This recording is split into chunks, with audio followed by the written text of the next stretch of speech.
وما كنا لنهتدي لولا أن هدانا الله لقد جاءت رسل ربنا بالحق والصلاة والسلام والتحية والإكرام على سيد أسلم ما في الوجود سر الله في كل موجود نقطة دائرة الوجود صاحب اللواء الحمد والمقام المحمود الخاتم لما سبق والفاتح لمن غلق المعلن الحق بالحق أبي القاسم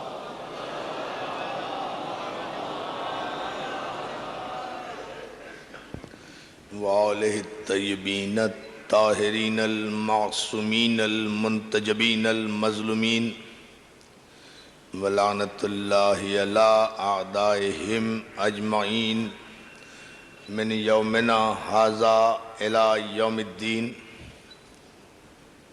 أما بعد فقد قال حق سبحانه وتعالى في محكم كتابه الحكيم وانذر عشيرتك الأقربين صلوات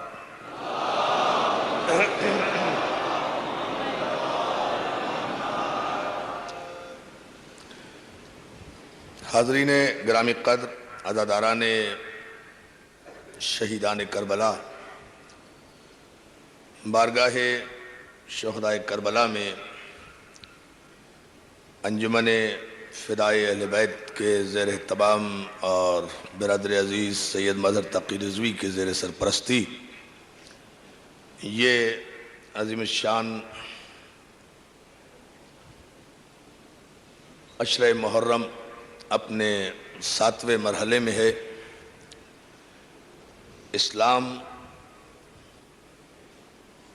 عشیر سے غدیر تک ہمارا سرنامہ کلام ہے، اور آپ حضرات نے اس عنوان کو جس قدر پذیرائی عطا فرمائی وہ ہمارے لیے سبب حوصلہ افزائی ہے۔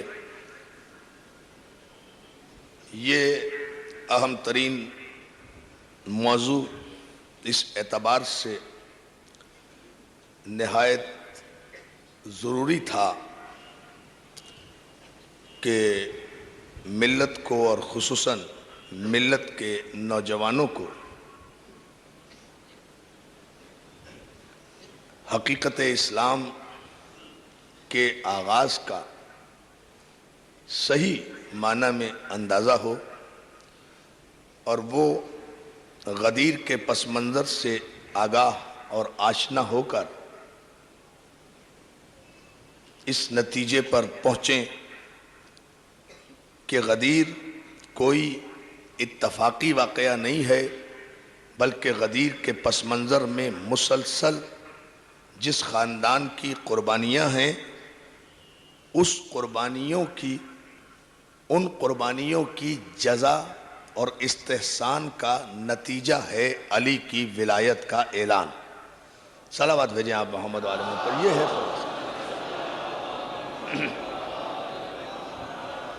اسلام آغاز ہوا عشیر سے، اسلام انتہا کو پہنچا غدیر پر۔ آغاز اسلام میں بھی کردار ابو طالب ہے، اور انتہائے اسلام میں بھی کردار ابو طالب ہے۔ کسی شے کی بنیاد اگر صحیح سمت میں رکھ دی جائے تو اس کا انجام بھی مبارک ہوتا ہے۔ اگر کسی شے کی بنیاد ہی میں فطور ہو تو اس کا انجام نامسعود ہوا کرتا ہے، مبارک نہیں ہوتا۔ لیکن چونکہ اسلام کا آغاز ہی خانوادہ ابو طالب کی حمایت سے ہوا۔ اسلام کی ابتدا ہی دعوت ذوالعشیرہ سے ہوئی، اور دعوت ذوالعشیرہ میں ابو طالب کے 12 برس کے بیٹے نے اپنے پیغمبر سے نبوت کے تحفظ کا وعدہ کیا۔ بڑی توجہ عزیزان محترم، اپنے پیغمبر سے نبوت کے تحفظ کا وعدہ کیا۔ یا رسول اللہ، میں گواہی دیتا ہوں کہ آپ اللہ کے رسول ہیں، میں گواہی دیتا ہوں کہ خدا وحدہ لا شریک ہے۔ یہ گواہی علی نے سب سے پہلے دی کہ اللہ وحدہ لا شریک ہے۔ زمین پر آغاز بعثت میں، آغاز اسلام میں سب سے پہلے یہ گواہی علی نے دی کہ اللہ وحدہ لا شریک ہے، اور میں گواہ ہوں کہ آپ اللہ کے رسول ہیں۔ اور یا رسول اللہ، میرے علاوہ روئے زمین پر اور کسی کو یہ حق حاصل بھی نہیں ہے کہ وہ آپ کی رسالت کی گواہی دے سکے، اس لیے کہ گواہ کے لیے ضروری ہے کہ وہ عینی بھی ہو، موقع کا بھی ہو، بات والا نہ ہو۔ صلوات بھیجے نا محمد و آل محمد پر۔ یا رسول اللہ، میرے علاوہ اور کسی کو یہ حق بھی حاصل نہیں ہے کہ وہ آپ کی رسالت کی گواہی دے سکے، اس لیے کہ گواہ کے لیے ضروری ہے کہ وہ موقع کا گواہ ہو، آئی وٹنس ہو، عینی گواہ ہو۔ اور ظاہر ہے کہ آپ کی رسالت کی گواہی نہ تو آدم دے سکتے ہیں نہ نوح دے سکتے ہیں، تو جب آدم ہی آپ کی رسالت کی گواہی نہیں دے سکتے تو آدم کی اولاد کو تو حق ہی نہیں پہنچتا کہ وہ آپ کی نبوت کے گواہ بن جائیں۔ اس لیے آدم کو آپ کی نبوت کی گواہی دینے کا حق حاصل نہیں ہے کہ اگر آدم سے یہ پوچھا جائے کہ بھائی تم ہماری رسالت کی گواہی دو گے، اگر پیغمبر اسلام پوچھیں آدم تم ہماری نبوت کے گواہ بنو گے، تو آدم ادب کے ساتھ یہی جواب دیں گے نا کہ میں آپ کی نبوت کا گواہ کیسے بن سکتا ہوں؟ آپ ہی نے تو کہا ہے کنت نبیا وآدم بین الماء والطین، میں اس وقت نبی تھا جب آدم مٹی اور پانی کے مرحلے میں تھے۔ تو آدم کو بھی حق حاصل نہیں ہے کہ وہ نبوت کی گواہی دے، اس لیے کہ آدم بعد میں ہے، محمد مصطفیٰ پہلے نبی ہے، نوح بعد میں ہے، یہ پہلے نبی ہے۔ تو کائنات میں کسی کو حق حاصل نہیں ہے کہ محمد مصطفیٰ کی نبوت کا گواہ بن جائے سوائے ابو طالب کے اس بیٹے کے، جسے پیغمبر خود یہ کہہ کر حق دیں کہ اول ما خلق اللہ نوری وانا علی من نور واحد، اللہ نے سب سے پہلے میرا نور خلق کیا اور میں اور علی ایک ہی نور سے ہے، یعنی جب سے میں ہوں تب سے علی ہے۔ توجہ ہے نا دوستو؟ یہ ہے خلاصہ اب تک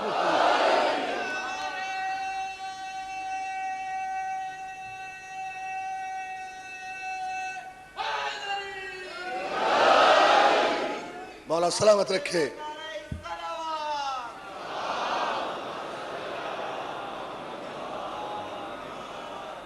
عزیزان محترم، یہ خلاصہ ہے اب تک کی 7 گفتگو کا کہ کسی کو یہ حق حاصل نہیں ہے علی کے علاوہ کہ وہ پیغمبر کی نبوت کی گواہی دے لے، اس لیے کہ سب بعد میں ہیں، یہ نبی پہلے ہے، لیکن علی اس وقت سے اس کے ساتھ ہے جب سے یہ نور محمد ہے، تب سے نور علی ہے۔ تو جب سنت الہی بدلتی نہیں ہے، لن تجد لسنت اللہ تبدیلا، اور تم اللہ کے قوانین میں کبھی کوئی تبدیلی نہیں پاؤ گے جب اللہ نے نور محمد اور نور علی میں کوئی فاصلہ نہیں رکھا۔ انا علی من نور واحد، میں اور علی ایک نور کے ٹکڑے نہیں، نور ٹکڑے نہیں ہوا کرتا۔ حدیث کا ترجمہ یہ نہیں ہے میں اور علی ایک ہی نور سے ہیں، تو جب ایک ہی نور سے ہیں تو نہ تقدم کا مرحلہ ہے نہ تاخر کا مرحلہ ہے، یہ کہہ ہی نہیں سکتے کہ اتنے لمحے پہلے نور نبوت آیا اور اتنے لمحے بعد میں نور علی آیا۔ عزیزان محترم، جب سے نور محمد ہے تب سے نور علی ہے، تو جب یہ طے ہو گیا کہ جب سے نور محمد ہے تب سے نور علی ہے، تو پھر جب تک نور محمد ہے تب تک نور علی ہے۔ میں ابھی قرآن مجید کی آیات، صلوات بھیجیں آپ ایک مرتبہ محمد و آل محمد پر۔ ہم صرف حدیث ہی پر اکتفا نہیں کر رہے، ہم یہاں سے آگے بڑھ کر اس امر کی وضاحت بھی کریں گے کہ جب سے نور محمد ہے تب سے نور علی ہے۔ اور جب تک نور محمد ہے تب تک نور علی ہے. یہی من کنتو مولا کے معنی میں نبی مجلس میں انشاءاللہ گفتگو آئے گی. یہی لا رہے ہیں ہم گفتگو کو. دیکھیں بعد سرکار رسالت مآب حکمرانوں کو یہ فکر لاحق ہوئی. میرے نوجوان دوستو اس تاریخی چیپٹر پر بڑی خصوصی آپ کی ذہنی ارکریزی کی ضرورت ہے. بعد سرکار ختم مرتبت حکمرانوں کو یہ تشویش ہوئی, یہ فکر لاحق ہوئی کہ قرآن جمع کیا جائے. قرآن جمع کرنے کے لیے ایک قرآن کمیٹی بنا دی گئی. شروع سے کمیٹیوں کے عادی ہیں. قرآن جمع کرنے کے لیے ایک قرآن کمیٹی بنا دی گئی. سب نے لکھا ہے, ابن خلدون سے لے کر شبلی نعمانی تک یہ واقعہ سب نے لکھا ہے. قرآن کمیٹی بنا دی گئی اور قرآن کمیٹی میں ان افراد کو رکھا گیا, ان نوجوانوں کو رکھا گیا کہ جو قرآن نازل ہونے کے بعد پیدا ہوئے تھے. اندازہ فرمائے کیا نگاہ انتخاب تھی اس زمانے کی حکمرانوں کی, جن کا کوئی تعلق ہی نہیں تھا قرآن سے. ان سب کو قرآن کمیٹی میں رکھا گیا. قرآن کمیٹی والوں نے قرآن جمع کرنا شروع کیا. چلتے چلتے ایک بات کہہ دوں, شبلی نعمانی کہتے ہیں کہ حکومت نے یہ آرڈیننس پاس کیا, یہ قانون پاس کیا, یہ آرڈر پاس کیا, یہ حکم دیا حکمرانوں نے کہ قرآن کمیٹی ہم مقرر کرتے ہیں اور جس جس کو قرآن کی جو آیت یاد ہے وہ لا کر قرآن کمیٹی کے پاس جمع کرا دے. اور ساتھ میں ایک دو گواہ بھی لائے جو تصدیق کریں کہ ہاں یہ قرآن کی آیت ہے.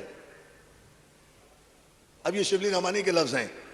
قرآن کمیٹی کے پاس لا کر قرآن جمع کرا دیں اور ساتھ میں دو گواہ بھی لائیں. دوستو اسی جملے پر توجہ, دو گواہ بھی لائیں جو یہ تصدیق کریں کہ یہ قرآن کی آیت ہے. آپ نے غور نہیں فرمایا, اسی جملے سے حکمرانوں کے علم قرآن کا پتہ چل رہا ہے بغیر دو گواہوں کے. جس حاکم کو یہ بھی تمیز نہ ہو کہ یہ قرآن کی آیت ہے بھی یا نہیں, وہ اگر یہ کہے کہ قرآن کافی ہے. توجہ توجہ توجہ اذان محترم, صلوات بھیجیں محمد و آل محمد پر. اب آپ اندازہ فرمائیں, قرآن جمع ہوا اس اعتبار سے کہ قرآن کمیٹی کے پاس لا کر لوگوں نے آیتیں جمع کرانا شروع کر دی. آیتیں جمع ہوتی رہیں. وہ واقعہ پھر میں کسی وقت عرض کروں گا, یہاں دامن وقت میں زیادہ گنجائش نہیں ہے, مجھے کافی آگے جانا ہے, اس لیے صرف ایک جملہ کہہ کے آگے بڑھنا چاہتا ہوں. قرآن کمیٹی کے پاس قرآن جمع ہونا شروع ہو گیا. بھئی جس طرح آیتیں آئیں اسی طرح سے ان کمیٹی والوں نے قرآن ترتیب دے دیا. اب اس میں ان بیچاروں کو کیا پتا کہ مکی سورہ کون سا ہے, مدنی سورہ کون سا ہے, ناسخ کیا ہے, منسوخ کیا ہے, محکم کیا ہے, متشابہ کیا ہے. اس لیے کہ کوئی مکے والا نہیں تھا, کوئی مدینے والا نہیں. صلوات بھیجے نا محمد و آل محمد پر. جس طرح تھا انہوں نے جمع کر دیا, جس طرح تھا انہوں نے اس انداز سے قرآن جمع کر دیا. اسی انداز سے قرآن آ رہا ہے. لیکن اسی قرآن پر ہمارا ایمان ہے. الحمد سے لے کر والناس تک جتنی آیتیں ہیں, ایک ایک آیت پر ہمارا ایمان ہے. کوئی اور دوسرا قرآن نہیں ہے. آیت میں کوئی کمی بیشی نہیں ہوئی. ترتیب میں فرق آیا, وہ علمی کمی کی وجہ سے.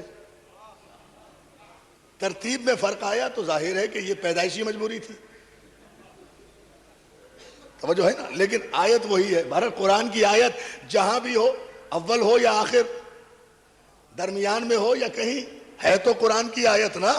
نہ اس کے احترام میں کوئی کمی آئی, نہ اس کے معنی و مفاہیم میں کمی آئی. یہی تو قرآن اور وارثان قرآن کا ایک معجزہ ہے کہ ان کا اول بھی محمد, اوسط بھی محمد, آخر بھی محمد. قرآن کی بڑی آیت بھی قرآن, چھوٹی آیت صلوات میرے محمد و آل محمد پر. یہ قرآن ہے, یہ معجزہ ہے. ترتیب میں کسی منزل پر آئے. دوستو یہ قرآن جمع ہو گیا. یہاں سے میں ایک نتیجہ آپ کی خدمت میں دینا چاہتا ہوں. اس جملے کو آپ ذہن میں رکھیں کہ نور علی نور محمد سے بلا فصل ہے. جب سے نور محمد ہے تب سے نور علی ہے. اس میں کوئی فاصلہ نہیں ہے, اس لیے کہ قرآن اس کا گواہ ہے. انہی آیتوں کے درمیان میں ایک آیت آ گئی. اب ذرا سا جملے پر پوری توجہ. ایک آیت آئی قرآن کمیٹی والوں کے پاس, انہوں نے اس آیت کو دیکھا, پڑھا, پڑھنے کے بعد کہا کہ یہ تو آیت ہی نہیں ہے. اب لایا تھا کوئی شریف آدمی آیت, انہوں نے کہا بھئی یہ تو آیت ہی نہیں، اس لیے کہ یہ تو بے معنی آیت ہے. آیت یہ تھی جو اب بھی موجود ہے الحمدللہ قرآن میں. یہ بتاؤں گا کس کی وجہ سے موجود ہے. فَاسْأَلْ مَنْ أَرْسَلْنَا مِنْ قَبْلِكَ مِنْ رُسُلِنَا. اے میرے حبیب ان انبیاء سے سوال کرو، ان نبیوں سے پوچھو کہ انہیں ہم نے کس بنیاد پر نبی بنایا تھا. یہ ایک آیت آئی سامنے قرآن کی. جو قرآن جمع کرنے والے تھے وہ حیران ہو گئے کہ بھئی یہ کیسی آیت ہے جس میں خدا یہ کہہ رہا ہے اپنے حبیب سے کہ میرے حبیب ان سے سوال کرو، ان سے پوچھو. کن سے؟ انبیاء سے.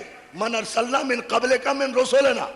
ان رسولوں سے پوچھو جنہیں ہم نے تم سے پہلے بھیجا تھا کہ ہم نے انہیں کس بات پر رسول بنایا تھا، کس شرط پر انہیں نبوت عطا کی تھی. ان سے سوال کرو.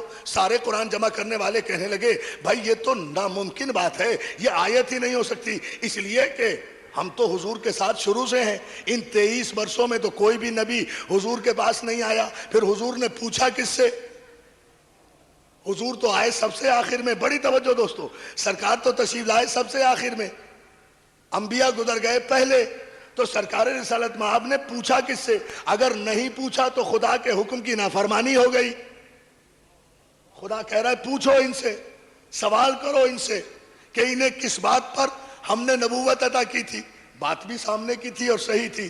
طے یہ کیا کہ بھائی یہ آیت ہی نہیں ہے، یہ مغالطے میں آ گئی ہوگی، یہ قرآن کی آیت نہیں ہے. ابھی فیصلہ، بہت توجہ، فیصلہ کرنے ہی جا رہے تھے کہ اس آیت کو قرآن سے نکالیں کہ باب علوم رسالت پر دریوزہ گری کرنے والا، اس دریوزہ گری کرنے والا، ایمان کے 9 درجوں پر فائز، منا اہل البیت کی مسند پر بیٹھنے والا سلمان فارسی ایک مرتبہ کھڑے ہو کر پوری قرآن کمیٹی کو مسجد میں خطاب کر کے کہتے ہیں قرآن میں اتنی جلدی نہ کرو، آیت کا اتنی جلدی انکار نہ کرو. ایسے بھی تردد کی کیا بات ہے بھائی؟ آیت کا مسئلہ ہے، کوئی حکومت کا مسئلہ تو نہیں ہے. آیت کا مسئلہ وارث سے چل کر پوچھ لو. توجہ توجہ ادارہ محترم. اب آئے آپ صلوات بھیجیں باواز ولان محمد علی.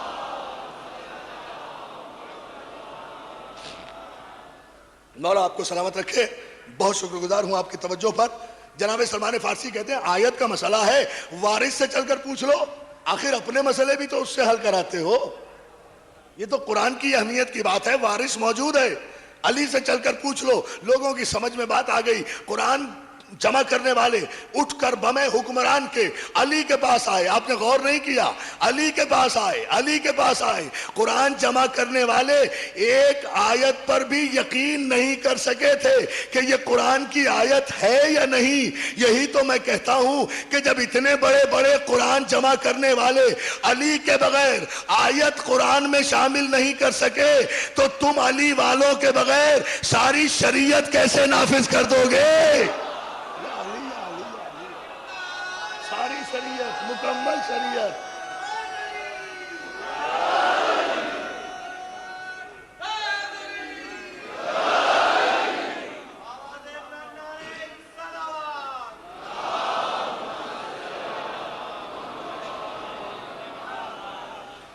اب توجہ،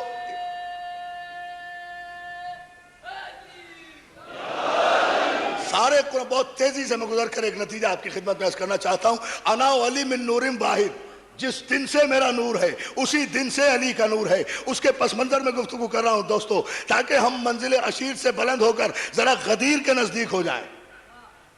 توجہ ہے نا؟ بس اس جملے پر آپ کی توجہ چاہتا ہوں. آئے سارے قرآن جمع کرنے والے علی کی خدمت میں حاضر ہوئے. مولا سے کہتے ہیں یا علی یہ عجیب آیت ہمیں قرآن میں ملی ہے. لوگ کہتے ہیں کہ یہ آیت ہے، ہمیں تو اس کا سیاق و سباق یہ بتا رہا ہے کہ یہ آیت نہیں ہے. اس آیت نے تو ہمیں شک میں ڈال دیا. صاحب تفسیر در منصور نے یہی جملہ لکھا ہے کہ یا علی اس آیت نے تو ہمیں شک میں ڈال دیا. علی مسکرا کے کہتے ہیں عجیب لوگ ہو، کبھی نبوت میں شک کرتے ہو، کبھی آیت میں شک کرتے ہو. توجہ ہے نا جان محترم؟ کبھی نبوت میں شک کرتے ہو، کبھی آیت میں شک کرتے ہو. آیت کوئی شک میں ڈالتی ہے؟ ارے آیت تو شک نکالتی ہے. قرآن کی آیت تو شک سے یقین کی طرف لاتی ہے. تمہیں آیت نے شک میں کیسے ڈالا؟ کہا مولا اس لیے کہ آیت کے کہہ رہی ہے کہ فَاسْأَلْ مَنْ أَرْسَلْنَا مِنْ قَبْلِكَ مِنْ رُسُلِنَا، اے میرے حبیب ان انبیاء سے پوچھ لو، ان انبیاء سے سوال کر لو کہ انہیں کس بنیاد پر ہم نے نبوت عطا کی۔ یا علی آپ کو تو پتا ہے ہمارے حضور تو آخری نبی ہیں، 40 برس کے بعد رسول بنے ہیں، اور جب سرکار آئے ہیں تو نہ آدم تھے، نہ نوح تھے، نہ شیش تھے، نہ یحییٰ تھے، نہ زکریا تھے، نہ ابراہیم تھے، نہ اسماعیل تھے، نہ داؤد تھے، نہ سلیمان تھے، نہ یعقوب تھے، نہ یوسف تھے، نہ اسحاق تھے، نہ اسماعیل تھے، نہ ذوالقرن تھے، نہ ادریس تھے، کوئی بھی نبی نہیں تھا۔ تو آخر کس سے سرکار نے پوچھا اور خدا نے ایسا حکم کیوں دیا؟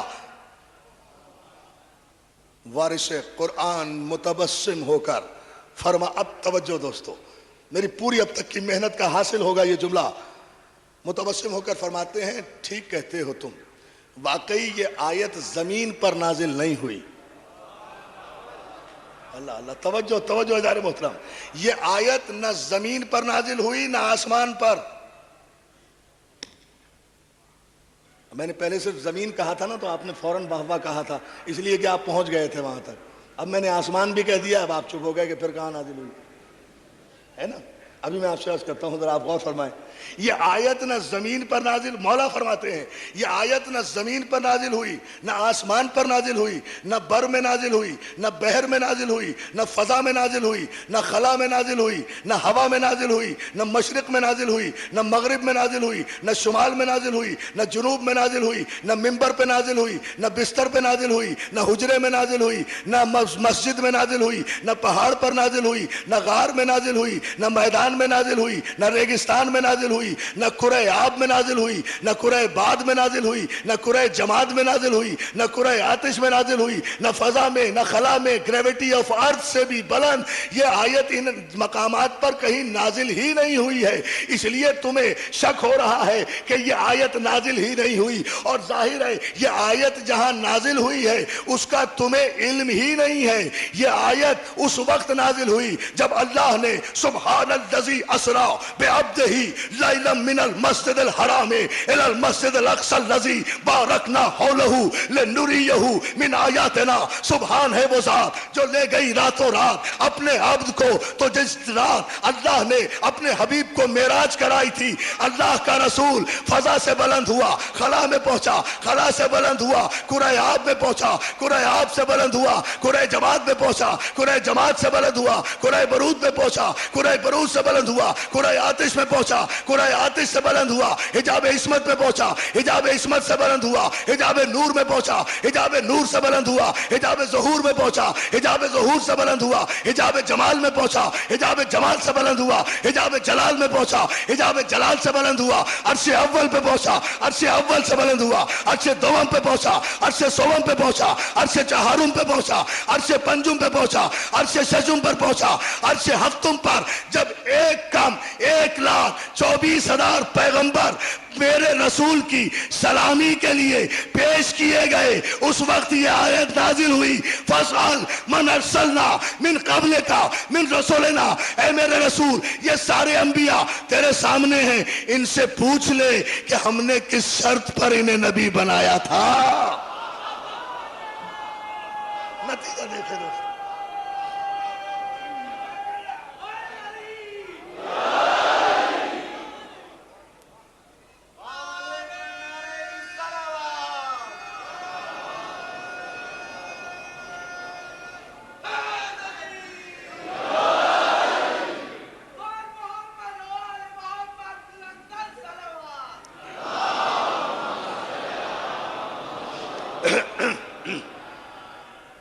مولا آپ کو سلامت رکھے۔ بہت شکر گزار ہوں آپ کی توجہ پر، لیکن ابھی نتیجہ دیکھیں۔ اول ما خلق اللہ نوری وانا علی من نور واحد، میں اور علی ایک ہی نور سے ہیں۔ گفتگو قرآن کی آیت سے یہی ثابت کرنا چاہتا ہوں تاکہ بات آگے بڑھے۔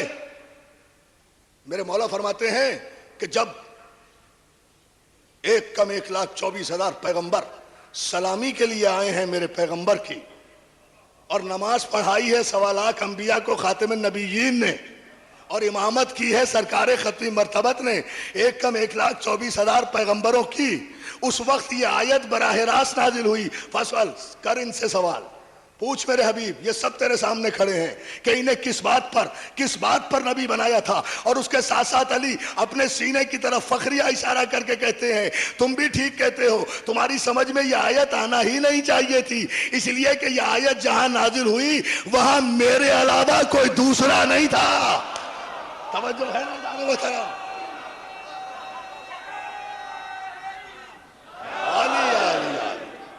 مولا سلامت رکھے یا علی مدد. کہنے والوں کو اتنی ہی بلند صلوات بھیج دیں محمد و آل محمد.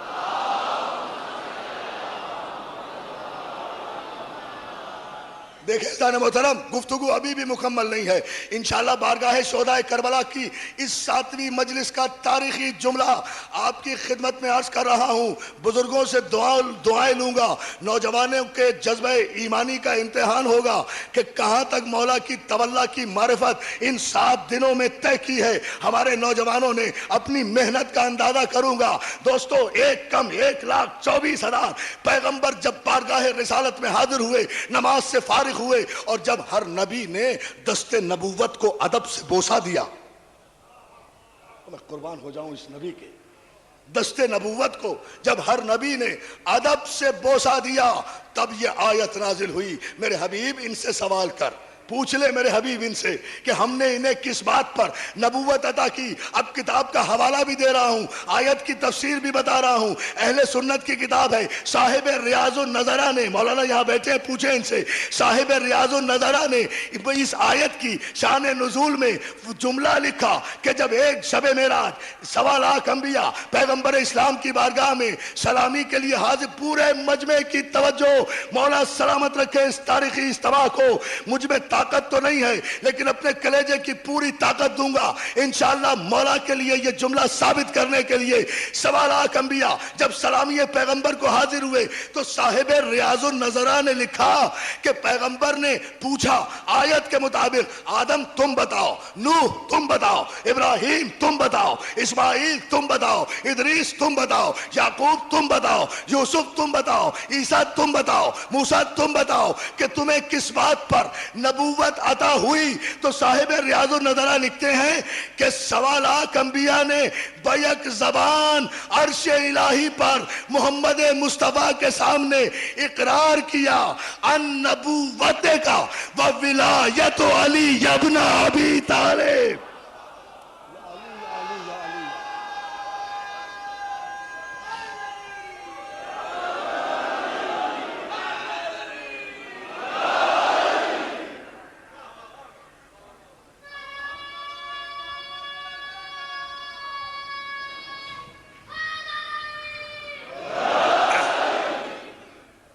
کم 1,24,000 پیغمبر. صاحب ریاض النظرہ لکھتے ہیں کہ 1.25 لاکھ انبیاء نے ادب کے ساتھ کہا یا رسول اللہ، ہمیں جو یہ نبوت ملی ہے نا، یہ آپ کی نبوت کے اقرار اور علی کی ولایت کے اقرار پر ملی ہے. علی یا علی کاہے کا اقرار؟ بھائی ظاہر ہے کہ یہ نبی تھے تو لا الہ الا اللہ تو سب کہتے ہوں گے. بہت توجہ جانے محترم، نبی تھے نا تو لا الہ الا اللہ تو سب کہتے ہوں گے. اب یہ دونوں کیا کہہ رہے؟ یہ 2 جملے جو کہے النبوت کا و ولایت علی ابن ابی طالب، آپ کی نبوت کے اقرار پر، علی کی ولایت کے اقرار پر. یعنی 1,24,000 پیغمبروں نے شب معراج اقرار کیا کہ ہمیں جو نبوتیں عطا ہوئی ہیں وہ محمد رسول اللہ اور علی ولی اللہ کے اقرار پر عطا ہوئی ہیں. جب ہم نے علی کی ولایت کا اقرار کر لیا تب ہم نبی بنائے گئے ہیں، تب ہم نبی بنائے گئے ہیں. اے علی ولی اللہ کو مستحب یا غیر ضروری سمجھنے والوں، اے علی ولی اللہ کو واجب نہ سمجھنے والوں، جب آدم سے لے کر عیسیٰ تک کے انبیاء کی نبوتیں سلامت نہیں رہتی علی کی ولایت کے اقرار کے بغیر، تو تمہاری 2 رکعت کی امامت کیسے چلے گی؟ یا علی یا علی.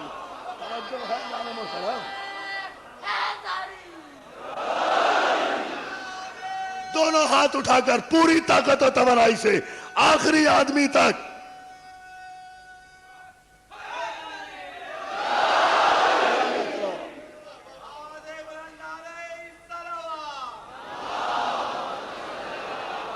جو ہے ایک مرتبہ اور جیو جیو بابے کو جوش آیا. اور آپ نے نعرہ کے جواب نہیں دیا. میں دیتا ہوں نعرہ حیدری. مولا سلامت رکھے یا علی مدد کہنے والوں کو. عزیزان محترم کیوں نہ کہیں یا علی مدد؟ آخر وجہ کیا ہے؟ ہمارے علی نے ہمیں کسی میدان میں شرمندہ تو نہیں کیا. توجہ ہے نا عزیزان محترم؟ کیوں چھپ کر رہے ہیں؟ کیوں ڈر کر رہے ہیں؟ وجہ کیا ہے؟ ہم کسی ایسے کو مانتے ہی نہیں جو ہمیں کہیں شرمندہ کرے. ڈر تو لگتا ہے ان کی وجہ سے جو کہیں کسی محفل میں شرمندہ کر دیں, کسی میدان میں شرمندہ کر دیں, کسی موڑ پر شرمندہ کر دیں. ایسوں سے تو ڈر نہیں لگتا کہ علی کو جہاں بھی پیش کرو گے, علم کے میدان میں تو علی, شجاعت کے میدان میں تو علی, سیادت کے میدان میں تو علی, سخاوت کے میدان میں تو علی. میرا علی تو وہ ہے جو زندگی کے ہر رخ سے علی ہے. علی کا نام بھی علی, علی کا کام بھی علی, علی کا پیغام بھی علی, علی کا نظام بھی علی, علی کا نام بھی علی, علی کا پیغام بھی علی, علی کا نظام بھی علی, علی کا مقام بھی علی, علی کی عصمت بھی علی, علی کی طہارت بھی علی, علی کی سیادت بھی علی, علی کی نجابت بھی علی, علی کی ولایت بھی علی, علی کی امامت بھی علی, علی کی جائے ولادت بھی علی, علی کی جائے شہادت بھی علی, علی کی رزم علی, علی کی بزم علی, علی کی شجاعت علی, علی کی تیغ علی, علی کی ضرب علی, علی کا قیام علی, علی کا قعود علی, علی کا سجدہ علی, علی کی دعا علی, علی کی خاموشی علی, علی کا بولنا علی, علی کا قرآن علی, علی کا قرآن علی, علی کا منبر علی, علی کا بستر علی, علی کا دوش علی, علی کی سواری علی, علی کا منبر علی, علی کا دوش علی. یہ ساری کائنات میں ایک میرا ہی تو علی ہے. علی کا باپ علی, علی کا دادا علی, علی کا ہاشم علی, علی کا عبد المطلب علی, علی کا ابو طالب علی, علی کا عبداللہ علی, علی کی ماں علی, علی کی آمنہ علی, علی کی خدیجۃ الکبریٰ علی, علی کی فاطمہ علی, علی کا حسن علی, علی کا حسین علی, علی کا مصطفیٰ علی, علی کا خدا بھی علی. کہاں تک جان گیا تاریخ کے؟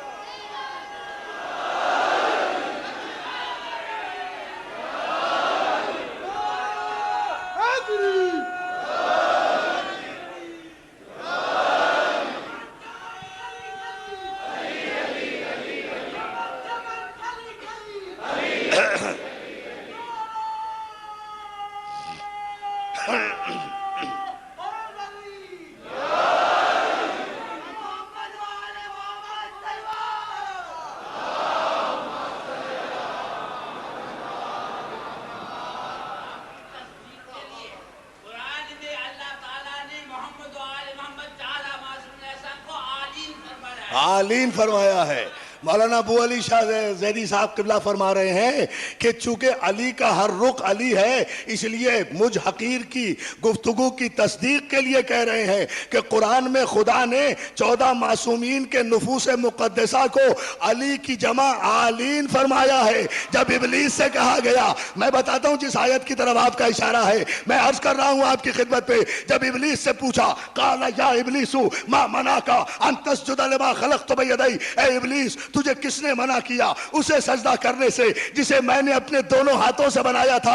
استکبرتا, تو نے تکبر کیا, ام کنتا من العالین, کیا تو بھی بہت بڑے لوگوں میں ہو گیا؟ یا علی, یا علی. بہت شکر گزار ہوں مولانا آپ کا. صلوات بھیجیں محمد و آل محمد پر. توجہ ہے دوستو؟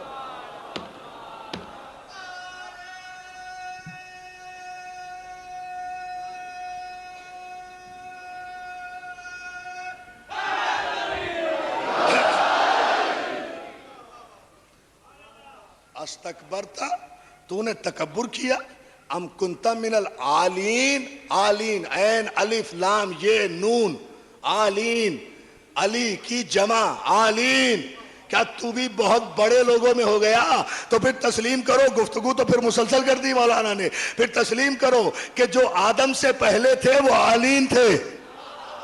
توجہ جان محترم, جو آدم, صلوات بھیجیں محمد و آل محمد پر, آدم سے پہلے تھے.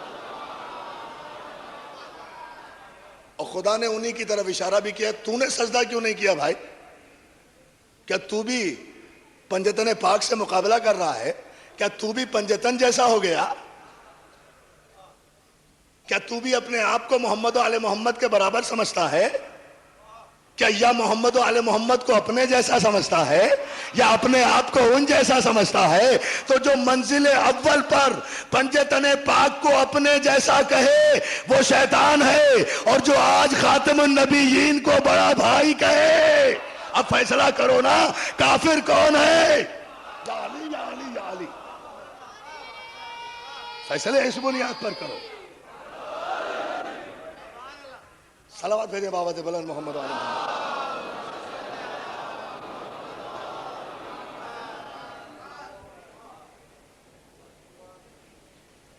تو عزیزان محترم،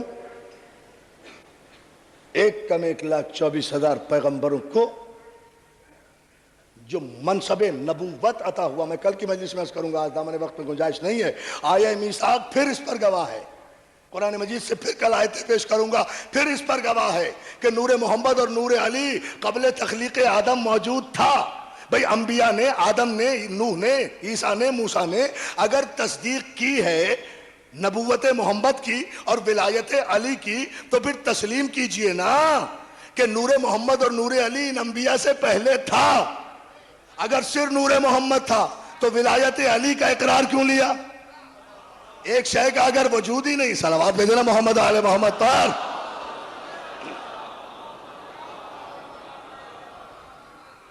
ایک شے کا اگر وجود ہی نہیں ہے تو آپ نے دیکھا، آپ نے غور فرمایا کہ اس نبوت کی گواہی کوئی اور دے ہی نہیں سکتا تھا سوائے علی کے۔ اس لیے ذوالشیر آغاز ہے۔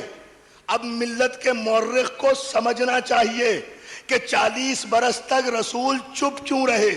اس لیے نہیں کہ رسول نہیں تھے، اس لیے رہے کہ کوئی گواہ نہیں تھا۔ صلوات میرے محمد آل محمد پر، کوئی گواہی دے نہیں سکتا۔ 40 برس تک خاموشی کا راز ہی یہ تھا۔ تو انوار پنجتن ہو یا انوار چہردہ معصومین ہو، یہ سب سے، بھائی جب ان کی وجہ سے سب کچھ خلق ہوا تو جن کی وجہ سے ہوا وہ سب سے پہلے خلق ہوئے نا۔ بھائی آیات قرآنی سے لے کر حدیث قصہ تک یہی ہے نا۔ یہ چاند میں روشنی، یہ سورج میں تابش، یہ آسمان، یہ زمین، یہ دریا، یہ پہاڑ، یہ کشتیاں، یہ سفینے، یہ جو بھی کچھ بنایا گیا یہ ان کی محبت میں بنایا گیا نا۔ تو پھر یہ پہلے وہ بعد میں، یہ پہلے ہیں جن کی وجہ، صلوات بھیجیں ایک دفعہ محمد آل محمد کا۔ یہی بھئی آسمان، زمین، چرن پرن، ویش، طیور، ملک، حور، سورج، چاند، ستارے، سیارے، پہاڑ، دریا، سمندر، جنگل، اجاڑ، جو بھی کچھ بنا ہے وہ آل محمد کی محبت میں بنا ہے۔ یہ کیسے ہو سکتا ہے کہ آل محمد دنیا میں نہیں ہے اور آسمان باقی ہے، زمین باقی ہے؟ کیسے باقی ہے صاحب؟ جن کی وجہ سے بنا جب وہ باقی نہیں، جن کی وجہ سے بنا جب وہ باقی نہیں، تو پھر یہ آسمان و زمین کیوں باقی؟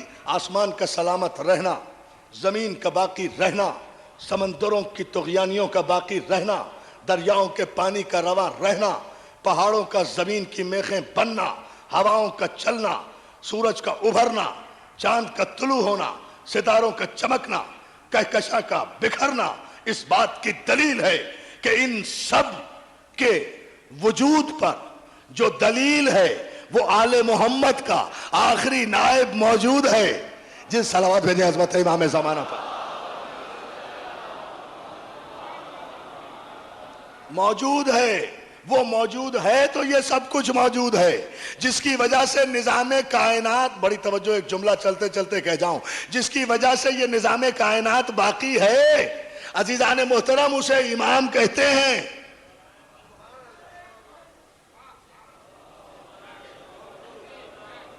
نہ آپ نے اس پر جملے پہ غور نہیں فرمایا۔ جس کی وجہ سے یہ نظام کائنات باقی ہے نا، اسے امام کہتے ہیں۔ اور جب یہ میرا امام نہیں رہے گا، قیامت آ جائے گی، آسمان ٹوٹ پڑے گا، زمین پھٹ جائے گی، اس لیے کہ امام کی وجہ سے تو یہ ساری کائنات رکی ہوئی ہے، امام کی وجہ سے۔ تو اگر لوگ آتے رہیں دنیا میں اور مرتے رہیں اور دنیا قائم رہے تو سمجھ لو کہ امام حقیقی ابھی باقی ہے۔ کسی کے مرنے سے نظام کائنات میں کوئی حرف نہیں آتا۔ صلوات میرے محمد و آل محمد پر، یہ امام کی دلیل ہے۔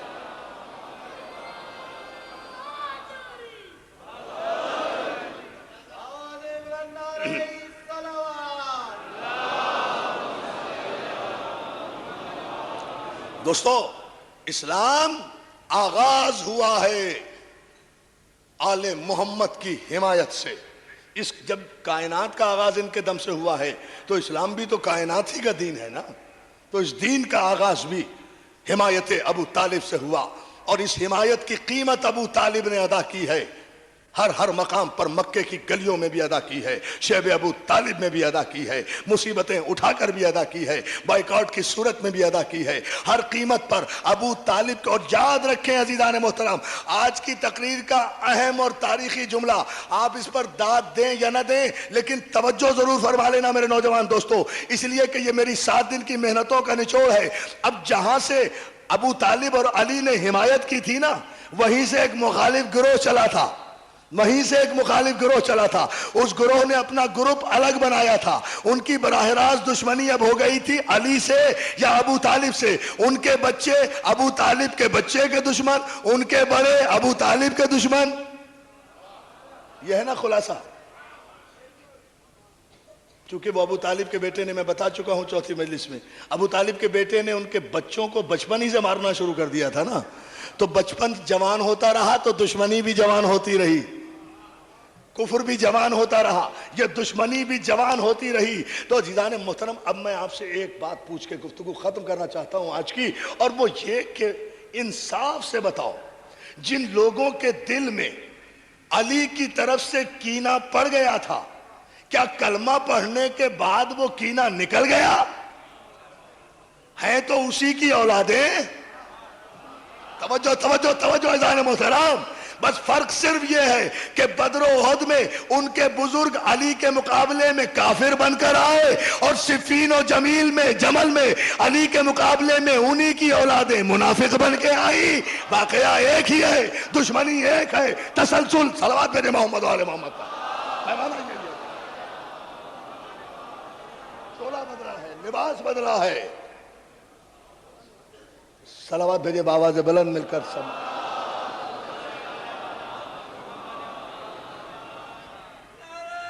بھائی فتح مکہ تک تو کافر بن کے علی کے مقابلے میں آتے رہے. فتح مکہ تک کافر بن کے علی کے مقابلے میں آتے رہے. فتح مکہ کے بعد لباس بدلا، منافق ہو گئے.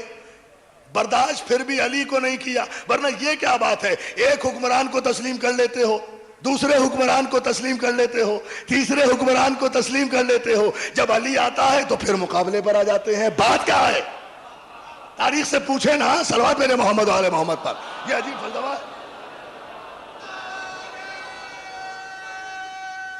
یہ عجیب فکر ہے دوستو.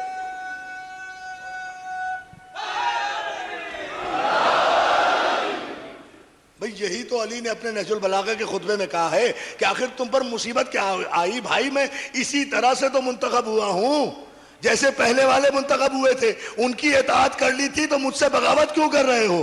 کھل کر سامنے کیوں نہیں آتے؟ کیوں نہیں کہتے کہ تمہارے دلوں سے پرانے کینے اور رنجشیں نہیں گئیں؟ مجھے تم علی کو دوستو یہ مان ہی نہیں سکتے. انہی کی اولادیں ہیں جو آج تک نہ علی کو مان رہی ہیں نہ علی والوں کو مان رہی ہیں. اس لیے کہ ابو طالب کا قصور ہی ایسا تھا کہ بس اس خطا پہ تجھے اس جہاں نے چھوڑا ہے. اے ابو طالب، بس اس خطا پہ تجھے اس جہاں نے چھوڑا ہے کہ تیرے لال نے ان کے بتوں کو توڑا ہے. صلوات بھیجے بآواز بلند محمد و آل محمد.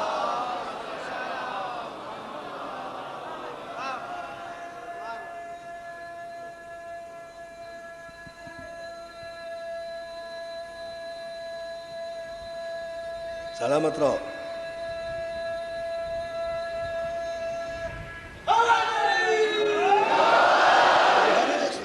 یہ عجیب منزل فکر ہے. آخر کبھی سوچیں، کیا بتاؤں وقت نہیں ہے ورنہ یہ موضوع بہت خوبصورت چھڑا ہے اور اس پر انشاءاللہ گفتگو کریں گے آئندہ 2 مجالس میں. یہ اس پر غور کرنا چاہیے علمی طور پر. وجہ کیا ہے یہ سارے مسلمان علی کے مقابلے میں اکٹھے کیوں ہو جاتے ہیں؟ وجہ کیا؟ سبب کیا؟ اور سب سکون کے ساتھ حکومت کرتے ہیں، کسی سے کوئی بغاوت نہیں کرتا، اس لیے کہ کسی نے کسی کا کوئی نقصان نہیں کیا. اللہ اللہ، بس کلمہ پڑھا اور مسلمان ہو گئے، نقصان تو کوئی نہیں پہنچایا نا کفر کو، لیکن کفر کو اور کافروں کو نقصان پہنچایا یا ابو طالب نے یا اس کی اولاد نے۔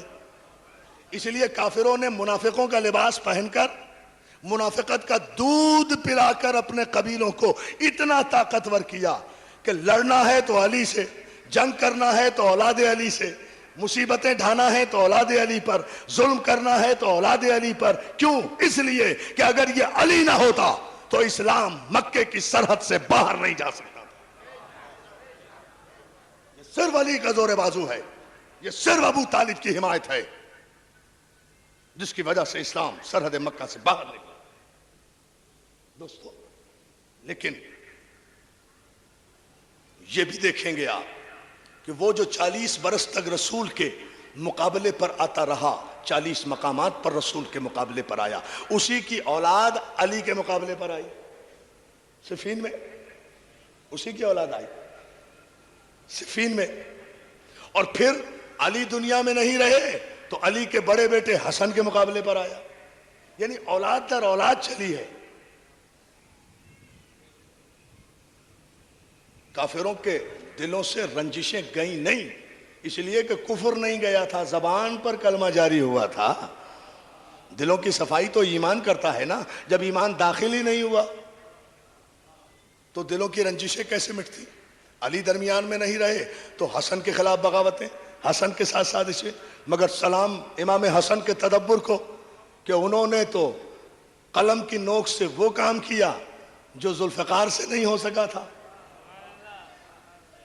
سرکار امام حسن نے قلم کی نوک سے تلوار کا کام لیا۔ علی جس سرپھرے فتنے کے پیروں میں تلوار کے ذریعے سے بیڑی نہیں ڈال سکے تھے، علی کے بیٹے حسن نے قلم کے ذریعے سے معاویہ کو اقراری مجرم بنا کر کھڑا کر دیا تاریخ کی عدالت میں۔ یہ تدبر ہے حسن کا، یہ تدبر ہے امام حسن کا۔ سلو ولو نہیں تھی، امام کبھی کسی کی بیعت نہیں کیا کرتا، امام کبھی سلو نہیں کیا کرتا، باطل سے سلو نہیں تھی۔ مجرم کو اقراری مجرم بنانا تھا، اس کے قلم سے لکھوایا، اقرار کر کے قرآن و سنت کا باغی تھا۔ اور اگر وعدہ کرتا ہے کہ آج کے بعد قرآن و سنت کی اطاعت کرے گا تو لے جائیے اپنی زخمی اونٹنی، ہمیں تخت حکومت تو نہیں چاہیے، ہم علی کے بیٹے ہیں۔ جو ہے نا دوستو، لیکن دوستو چونکہ دل میں منافقت تھی، اس لیے جب تک حسن کو زہر نہیں دے دیا چین سے نہیں بیٹھا، جب تک راستے سے نہیں ہٹا دیا چین سے نہیں بیٹھا۔ اور حسن کے کلیجے کے ٹکڑے جب منہ سے آنے لگے تو حسن نے تڑپ کر کسی کو آواز نہیں دی، آواز ایک ہی دی، زینب۔ جزاک اللہ۔ آپ سمجھ گئے کس ترتیب سے ہم 7 محرم پر آئے ہیں۔ حسن کے جب کلیجے کے ٹکڑے ہونے لگے نا تو حسن نے آواز جس بہن کو دی اس کا نام تھا زینب، جلدی سے کوئی تشت لاؤ، میرا کلیجہ کٹ گیا، میں قربان ہو جاؤں اس بہن کے۔ جس بھائی کا کلیجہ کٹے وہ بھی زینب کو بلائے، جس بھائی کا گلا کٹے وہ بھی زینب کو یاد کرے۔ اور اس بہن کا مقدر یہ ہے، کبھی بھائی کے کلیجے کے ٹکڑے دیکھے، کبھی بھائی کے گلے پر چلتا ہوا خنجر دیکھے۔ جزاک اللہ، جزاک اللہ۔ عزادارو بس قیامت کی مجلسیں شروع ہو گئی ہیں۔ آج محرم کی 7 تاریخ ہے، آپ کو پتا ہے کہ آج کے بعد تو مومن کی آنکھ میں آنسو ہی آنسو رہتے ہیں۔ ادھر کسی نے کہا یا حسین، آج کے بعد کچھ مصائب پڑھنے کی ضرورت نہیں ہے عزادارو، مگر ایک جملہ میں کہوں گا، تفصیل پھر المحسن میں انشاءاللہ عرض کروں گا۔ ایک جملے پر آپ توجہ فرما لیں عزادارو،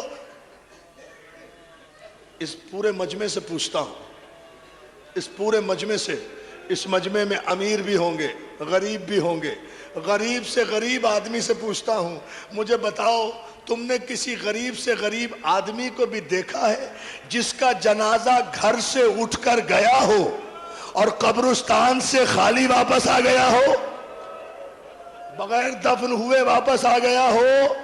عزادارو غریب سے غریب آدمی کا جنازہ بھی ایسا نہیں اٹھتا. یہ فاطمہ کا لال تھا, یہ علی کا بیٹا تھا کہ جس کا جنازہ بغیر دفن ہوئے جب گھر سے واپس آیا, جب قبرستان سے گھر واپس آیا. میری ماں بہنیں یہ جملہ سنیں, جناب قاسم کے مصائب پڑھوں گا مگر پہلے باپ کی مصیبت کا جملہ سن لو عزادارو. جب یہ جنازہ حسین گھر واپس لے کر آئے, مجھے نہیں پتا یہ جنازہ کیسے آیا تھا. میں نے تو جناب زینب کا ایک جملہ سنا ہے تاریخ میں, جب یہ جنازہ حسین حسن کا گھر لائے تو زینب و کلثوم نے سینے پر ہاتھ مار کے کہا, بھیا حسین ہم نے تو اپنے بھائی کو سفید کفن پہنایا تھا. جزاک اللہ, جزاک اللہ. بھائی کیا خوبصورت مصائب آپ سن رہے ہیں. مولا میری طرح متوجہ رہیں, آپ ان کی طرف دھیان نہ کریں, انہیں اپنا کام کرنے دیں. رونے کی عبادت میں کوئی خلل نہیں ہونا چاہیے. عزادارو دو چار جملے میں عرض کروں گا. بھیا میں نے تو اپنے بھائی کو سفید کفن پہنایا تھا, یہ کفن سرخ کیسے ہو گیا؟ میری ماں بہنوں, خدا کسی بہن پر یہ وقت نہ لائے کہ وہ مرنے کے بعد بھائی کے جنازے سے تیر نکالے. ہائے فاطمہ کی بیٹیاں زمین پر بیٹھی ہوئی حسن کے جنازے سے.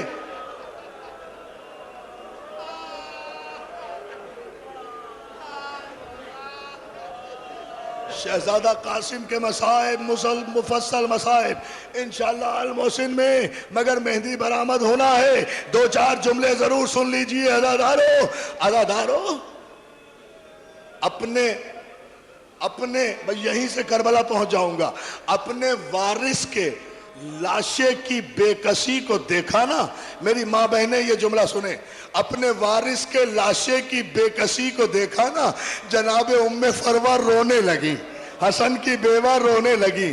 2 برس کا قاسم گود میں بیٹھا ہے, اپنے بیٹے کے سر پہ ہاتھ رکھ کے حسرت بھرا کلمہ کہتی ہے, قاسم قاسم. ماں کو بڑا ناز ہوتا ہے نا اپنے بیٹوں پر. اپنے وارث کے جنازے کو دیکھا, کہا قاسم اگر آج تو جوان ہوتا تو تیرے باپ کا لاشا ایسے واپس نہ. جزاک اللہ, جزاک. کیا قیامت کی مجلس. عزاداروں میں قاسم کی شہادت نہیں پڑھ سکوں گا, اسی پر قاسم کی مہندی برآمد ہو جائے گی. جملہ سنو. قاسم, ام فروہ کہتی ہے قاسم اگر تو جوان ہوتا تو تیرے باپ کا جنازہ اس طرح واپس نہ آتا. عزاداروں یہ حسرت بھرا کلمہ, ابھی نہیں بیٹا, ابھی نہیں, ابھی 2 منٹ ٹھہرو, جب میں کہوں گا پھر زیارت لانا. بڑی شان سے آئے گا قاسم کا, قاسم کی مہندی بڑے شان سے آئے گا.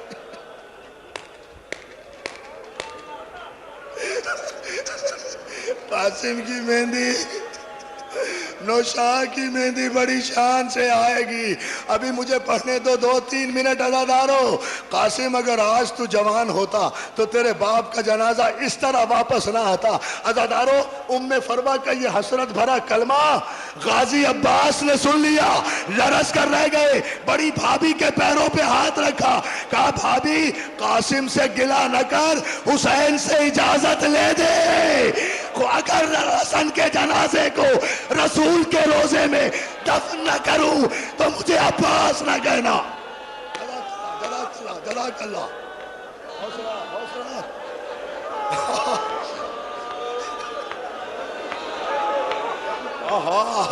اور مولا تمہیں سلامت رکھے. شہزادی گلہ نہ دے میری بھابھی.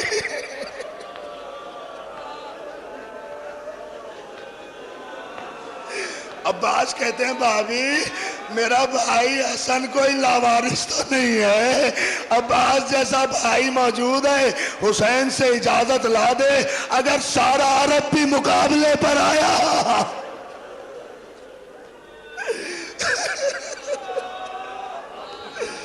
تو حسن کے جنازے کو روضہ رسول میں دفن کر کے آؤں گا. عزادارو جناب ام فروہ کا دوسرا جملہ, مولا تمہیں سلامت رکھے. مجلس ختم ہو جائے گی شاید اسی جملے پر.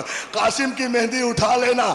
جناب ام فروہ کہتے ہیں قاسم, قاسم تو نے اپنے بابا کی وصیت سن لی؟ بیٹا تو بہت چھوٹا ہے، بیٹا میں بیوہ ہو گئی ہوں، میں خاندان رسول میں غیر ہوں، میرے لال اب ماں کی عزت تیرے حوالے ہے، بڑے ہو کر اپنے باپ کی غربت کا بھی خیال رکھنا، ماں کی بیوگی کا بھی خیال رکھنا، جب کربلا میں قربانیاں ہو بیٹا مجھے شرمندہ نہ کرنا، کوئی یہ نہ کہے کہ ماں غیر تھی اپنے بچے کو بچا لیا۔ اور میرے جوانوں جملہ سن لو، جملہ سنو، چھوٹا سا ٹھہرو بیٹا، چھوٹا سا قاسم اپنی ماں کے سر پہ ہاتھ رکھ کے کہتا ہے اماں کیسی باتیں کرتی ہو، مجھے جوان تو ہونے دو۔ ارے بابا کا تو لاشا بھی آ گیا، جب تو مانو گی میرا لاشا نہیں آئے گا، لاش کے ٹکڑے ابا کے دامن میں گٹھری بنا کر حسین خیمے میں لائیں گے۔ قاسم دورا قاسم نوشا